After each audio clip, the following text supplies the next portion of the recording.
ओम नमो भगवते वासुदेवाय। देखिए, शरीर और जीवात्मा दोनों अलग अलग हैं। जीवात्मा को कर्म के अनुसार अलग फल मिलता है और शरीर को कर्म के अनुसार अलग फल मिलता है। एक बड़ी ही धार्मिक और बहुत अच्छी कहानी है। एक समय की बात है कि एक गांव में एक बड़े विद्वान पंडित रहते थे। उनका ज़्यादातर समय भगवान की पूजा पाठ में ही व्यतीत होता था तथा वह एक ब्राह्मण होने के समस्त नियम कानूनों का भी पालन किया करते थे। उनके घर से कुछ ही दूरी पर एक वेश्या गांव के बाहर रहा करती थी। कुछ दिन पहले तक वह एक बड़ी ही धार्मिक व अच्छे विचारों की स्त्री थी। कुछ समय का ऐसा कुचक्र चला कि ऐसे हालात बने कि उसे हालात की मजबूरियों ने उसे इस बुरे धंधे में व्यवसाय में धकेल दिया।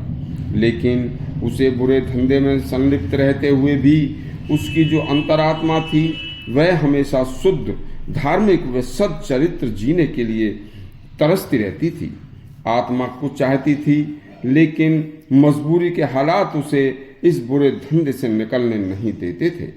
उधर पंडित जी विद्वान ब्राह्मण हर समय पूजा पाठ में रहते थे, लेकिन उनकी आत्मा पूजा से उठते ही उस वेश्या के सुंदर शरीर की ओर आकर्षित हो जाया करते थे। कभी पूजा करते समय भी उसे वेश्या के सुंदर बदन का ध्यान आ जाया करता था। बस प्रभु की लीला निराली है।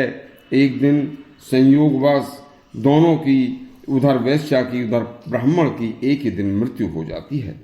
तो गांव वालों ने पंडित जी के मृतक शरीर को पूरे विमान के साथ सह सम्मान के साथ पूरे शहर में गांव में घुमाया और घी सामग्री चंदन आदि से जलाकर उसका दाह संस्कार किया। और उस बेचारी वेश्या को गांव के लोगों ने बस्ती से बाहर दूर फेंकवा दिया कि यह बुरी स्त्री थी, वेश्यावृत्ति करती थी। इसे कुत्तों को और जंगली जानवरों को भोजन बनाया गया। अब भगवान श्री विष्णु के दूत आते हैं तथा उस वेश्या की जीवात्मा को सीधे स्वर्ग ले जाते हैं। उधर यमराज के दूत आते हैं तो वह पंडित जी की आत्मा को सीधे नरक में ले जाते हैं।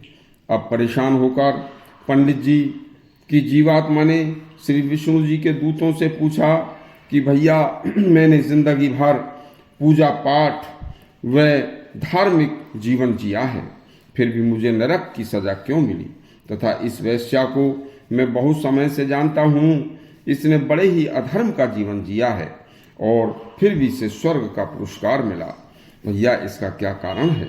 तब श्री विष्णु जी के दूत ने कहा कि पंडित जी, आपका शरीर तो वास्तव में विद्वान ब्राह्मण का था, लेकिन आपका मन, आपके अंतर्मा आत्मा वेश्या की थी, क्योंकि मन हमेशा वेश्या के सुंदर शरीर के साथ विषय भोगों में रहता था। इसलिए जिस शरीर से आप पूजा पाठ किया करते थे वह बड़े ही से सम्मान के साथ उसे संस्कार किया गया, और लेकिन आपके पापी मन अधर्मी आत्मा को नरक ले जाना पड़ा। उधर इस वेश्या के पापी शरीर को जिसने अधर्म किया था उसे चील कुत्तों के सामने फेंकवा दिया गया, लेकिन वेश्या के पापी शरीर वह पवित्र मन अर्थात पवित्र आत्मा जो शरीर में निवास करती थी, इसलिए उसके पवित्र अंतरात्मा को स्वर्ग में भेजा गया। इसमें अन्याय नहीं है। यह क्या फैसला न्याय संगत नहीं है पंडित जी। इस कहानी का तात्पर्य पंडित के जीवन की कोई अवहेलना करना नहीं है तथा वैश्या के जीवन की प्रशंसा करना भी नहीं है। यहाँ यह बताया गया है कि भगवान के कैसे निर्मल मन और आत्मा को स्वीकार करते हैं तथा धर्म यही कहता है कि अंदर की पवित्रता ही मनुष्य को पवित्र बनाती है। इसलिए हमें हमेशा भगवान से अपने अंतरात्मा को हमेशा पवित्र रखने का आशीर्वाद मांगना चाहिए कि प्रभु, मेरा मन हमेशा पवित्र व निर्मल रहे तथा तभी कल्याण होगा। यदि आपको हमारी वीडियो अच्छी लगी हो तो हमारा चैनल सब्सक्राइब करें और हमारे वीडियो को लाइक करें। धन्यवाद।